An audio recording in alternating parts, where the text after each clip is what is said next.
Après la mort de Khadija et d'Abu Talib, la ville de la Mecque n'était plus la même pour le messager d'Allah. Ces rues qu'il avait traversées depuis l'enfance, ces montagnes qui avaient vu descendre la révélation, tout semblait désormais se refermer autour de lui. Sans le soutien d'Abu Talib, les Quraysh avaient levé les limites qu'ils observaient auparavant. Les moqueries devenaient insultes, les insultes devenaient agressions, et les agressions devenaient menaces directes. Dans ce contexte étouffant, un homme normal aurait abandonné. Mais lui, sallallahu alayhi wa sallam, était en mission, une mission lourde, sacrée, cosmique. Et lorsqu'un chemin se fermait, il en cherchait un autre, sans colère, sans panique, mais avec une lucidité profonde. C'est dans ces mois sombres qu'une idée s'est imposée à lui, chercher un appui hors de la Mecque. Pas un refuge pour lui-même, mais un espace où la da'wa pourrait respirer, vivre, s'étendre. Et naturellement, un nom s'est imposé, Taïf. Taïf était alors la seconde grande ville du Hijaz, une cité riche, fertile, influente, dominée par la tribu de Thaqif. On disait, celui qui a Thaqif derrière lui a la moitié de l'Arabie derrière lui. Le prophète sallallahu alayhi wa sallam savait que si cette ville acceptait son appel, ou au moins lui offrait protection, la da'wa pourrait progresser malgré la pression des Quraysh. Mais partir à Taïf n'était pas un simple voyage, c'était un risque immense. Quitter la Mecque sans protection tribale, dans un contexte où les Quraysh pouvaient se saisir de lui à tout moment, signifiait exposer sa vie. Mais il le fit, seul, sans famille, sans compagnon, sans armure politique. Un départ qui ressemblait plus à une mission solitaire qu'un déplacement. Lorsque le prophète sallallahu alayhi wa sallam marcha vers Taïf, il parcourut environ 80 km, à pied selon la version la plus authentique, sous la chaleur du Hijaz. Le soleil frappe les rochers rouges, chaque pas remue la poussière du désert, le vent sec glisse sur ses vêtements, et lui, sallallahu alayhi wa sallam, avance, seul, répétant dans son cœur « Ô Allah, facilite, ô Allah, guide, ô Allah, ouvre une porte ». Ce n'était pas un voyage politique, c'était une supplication vivante. Pour quelle raison le prophète sallallahu alayhi wa sallam a choisi Taïf? Plusieurs objectifs s'entremêlaient. Chercher une protection tribale, Jimar. Sans un protecteur, il pouvait être tué à tout moment. Taïf pouvait lui offrir cette garantie. Chercher un terrain fertile pour la prédication. La Mecque fermait toutes ses portes. Taïf pouvait ouvrir une brèche. Préparer la suite de la mission. La da'wa ne pouvait pas s'arrêter, elle avait besoin d'espace, de souffle, d'un nouvel horizon. Son choix de partir à Taïf n'était ni une fuite, ni une faiblesse, ni un désespoir. C'était un acte de lucidité, de foi, de stratégie, un acte de courage. Lorsqu'il sortit de la Mecque en direction de Taïf, un ange ne l'accompagnait pas physiquement. Aucun miracle visible n'était encore descendu pour lui faciliter la route. C'était juste lui et son Seigneur. Lorsque le prophète sallallahu alayhi wa sallam entra dans Taïf, il avait l'espoir sincère d'y trouver des cœurs ouverts, ou au minimum des oreilles prêtes à écouter. Pas des convertis, non, mais simplement des hommes capables d'entendre, d'évaluer, de réfléchir. Il se dirigea directement vers les trois grands chefs de Thaqif, Abd Alil, Mas'oud et Habib, fils de Amr. Les trois frères qui, ensemble, formaient l'autorité politique de la ville. Le prophète sallallahu alayhi wa sallam, fatigué par le voyage, blessé intérieurement par les pertes récentes, mais pourtant digne, posé, calme. Les chefs de Thaqif, eux, assis dans leur cour luxueuse, entourés de serviteurs, de prestige tribal, d'une confiance arrogante. Il leur expose son message, sans pression, sans attaque, sans demande de privilèges. Juste, je suis le messager d'Allah, je viens vous appeler à Allah. Mais leur réaction fut d'une violence morale rarement égalée. La décision meurtrière des chefs de Thaqif. Ils auraient pu s'arrêter là, mais non, ils ont choisi d'aller plus loin. Ils ont donné des ordres. Rassemblez les enfants, les esclaves et les voyous de la ville. Faites-lui un couloir et lapidez-le jusqu'à ce qu'il quitte la cité. C'était une intention claire, blesser, humilier, repousser, briser le moral du prophète sallallahu alayhi wa sallam. Les enfants se rassemblent, les voyous s'approchent, les pierres commencent à voler. Elle frappe ses épaules, puis ses jambes, puis ses chevilles. Le sang coule goutte après goutte jusqu'à remplir ses sandales bénies. Il marche, tente d'avancer, mais les pierres arrivent encore et encore. Les insultes pleuvent, les rires résonnent, personne ne s'interpose. À côté de lui, son serviteur fidèle Zayd ibn Haritha tente de le protéger. Son propre corps devient un bouclier vivant. Il est grièvement blessé aussi, mais il ne lâche pas. C'est un moment d'injustice qui dépasse l'imaginable. Le meilleur des hommes, insulté par les plus ignorants. Finalement, après cette longue lapidation, le prophète sallallahu alayhi wa sallam parvient à sortir de la ville. Épuisé, ensanglanté, physiquement brisé, mais spirituellement debout.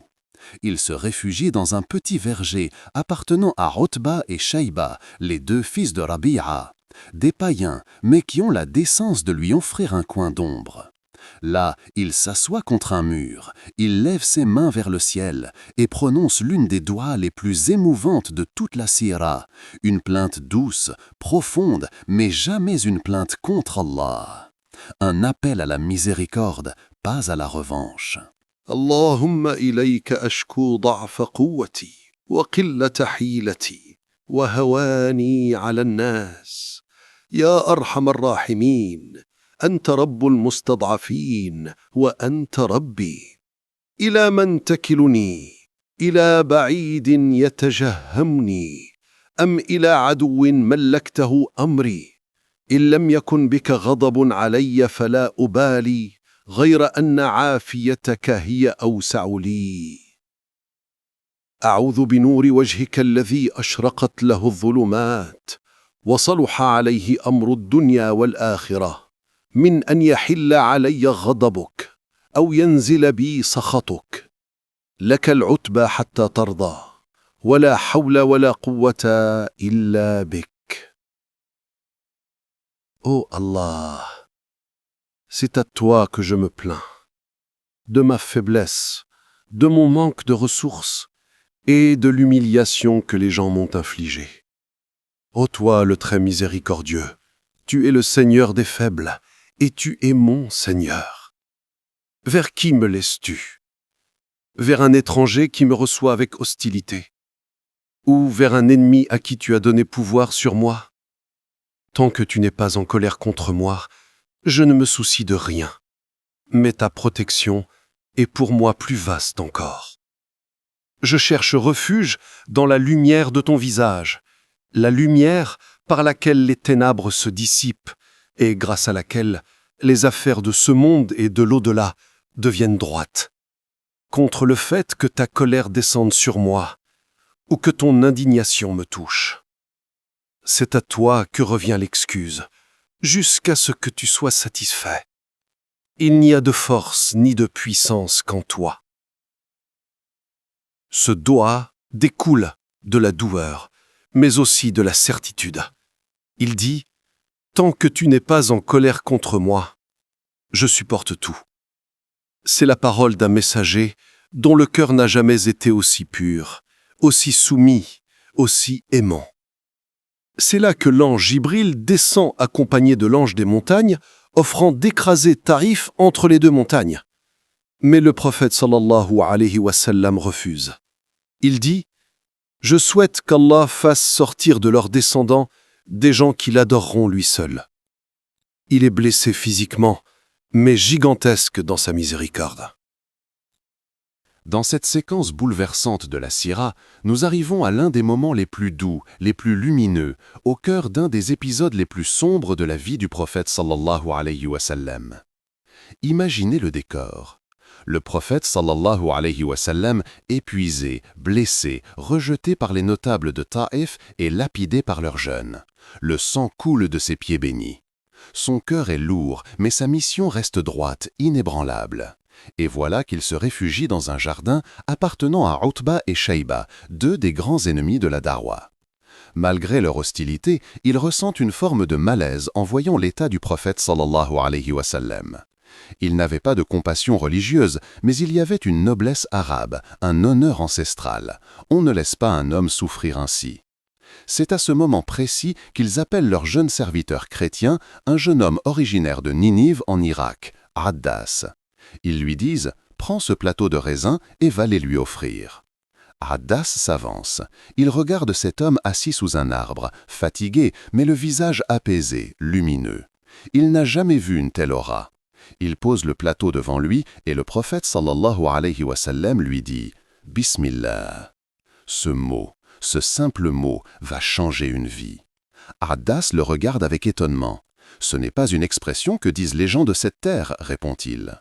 Le prophète sallallahu alayhi wa sallam lui sourit légèrement. « Et d'où viens-tu, ô Addas ?»« De Ninive, répond-il. Et là, le prophète sallallahu alayhi wa sallam lui dit « De la terre du serviteur pieux, Yunus ibn Matta ». Addas ouvre grand les yeux. Personne à la Mecque ou à Taïf ne pouvait connaître ce nom avec autant de précision, encore moins l'associer à Ninive. « Comment connais-tu Yunus » demande-t-il, bouleversé. Le prophète sallallahu alayhi wa sallam répond avec douceur, dans le calme d'un prophète qui connaît sa mission et son rang. Il était un prophète, et moi, je suis un prophète. À cet instant, quelque chose se débloque dans le cœur de Addas. Il sait, il reconnaît, il ressent. Ce qu'il voit, ce qu'il entend, ce qu'il ressent, tout concorde. Addas s'approche, ses mains tremblent. Et il se met à embrasser la tête du prophète sallallahu alayhi wa sallam, puis ses mains, puis ses pieds, pleurant comme un enfant. Il reconnaît la vérité, il reconnaît la prophétie, il embrasse l'islam. Dans un jardin, loin des regards, au meilleur moment, un cœur sincère trouvant la lumière. Pendant ce temps, Utba et Shayba observent la scène de loin. Et ils se disent « Cet homme a corrompu notre serviteur ». Ils voient Addas revenir bouleversé, transformé, rempli d'amour, d'émotion, d'admiration.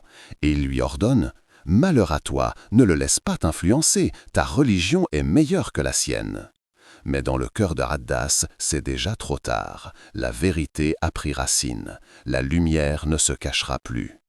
Ainsi, dans la période la plus douloureuse de sa vie, alors que tout semblait s'effondrer, Allah envoie au prophète sallallahu alayhi wa sallam cette scène douce, intime, presque secrète. Un jeune homme étranger, humble, isolé, qui reconnaît instantanément la vérité que toute une tribu refusait. Un signe, une consolation, un rappel que la guidance appartient à Allah et qu'il la place où il veut. L'histoire de Addas n'est pas seulement une conversion, c'est un souffle de miséricorde au milieu de la tempête. Une preuve que la darwa ne dépend ni du nombre, ni du prestige, ni du pouvoir, mais de la sincérité du cœur et de la lumière divine. Le prophète sallallahu alayhi wa sallam quitte Taïf, le cœur meurtri, mais l'âme solidement attachée à Allah. Il marche, encore affaibli par les blessures, accompagné seulement de Zayd ibn Haritha.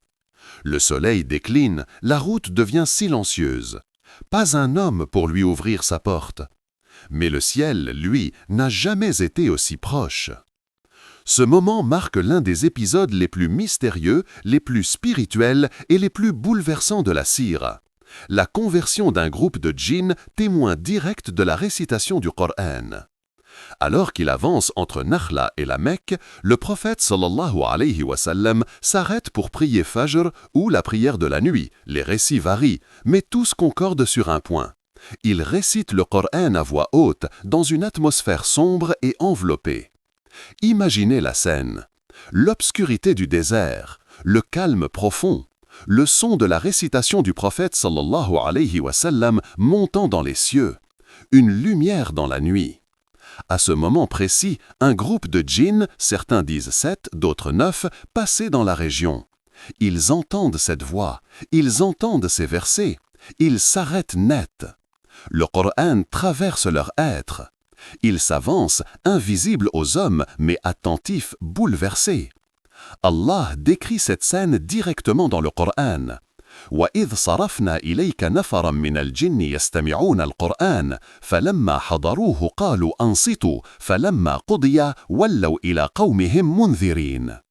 Nous avons fait tourner vers toi un groupe de djinns pour qu'ils écoutent le Coran. Lorsqu'ils se présentèrent, ils dirent « Silence, écoutez ». Puis, quand ce fut terminé, ils retournèrent vers leur peuple en avertisseurs. Sourate Al-Ahqaf 29. Ils se taisent, ils écoutent, ils absorbent. Et lorsque le prophète sallallahu alayhi wa sallam termine, ils ne repartent pas comme ils sont venus.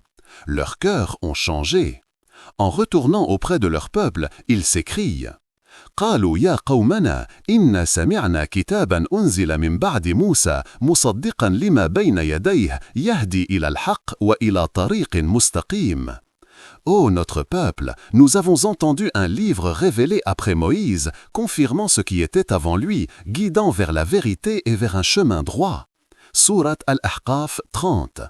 C'est un témoignage incroyable. Ils reconnaissent la continuité des révélations, l'origine divine du message, la mission de Mohammed sallallahu alayhi wa sallam, la guidance du Coran, la responsabilité d'avertir leur peuple. Ils deviennent les premiers djinns à embrasser l'islam et les premiers missionnaires de leur espèce. En réalité, cet événement est une miséricorde spéciale, comme un rappel divin. Tu n'es jamais seul, ô Mohammed, même si les hommes te tournent le dos, le monde invisible écoute ton message. C'est aussi un signe de la grandeur du Coran. Il touche toute la création, humaine ou non. Cette rencontre spirituelle marquera un tournant. Les djinns rapporteront le message à leur peuple. Ils deviendront un relais de la da'wa. Et surtout, Allah montrera qu'il soutient son prophète sallallahu alayhi wa sallam à travers des chemins inattendus. Dans l'obscurité du désert, pendant une nuit qui semblait n'être que fatigue et douleur, Allah ouvre une porte lumineuse. Une porte depuis l'invisible, depuis le monde des djinns, pour soutenir le cœur du prophète sallallahu alayhi wa sallam.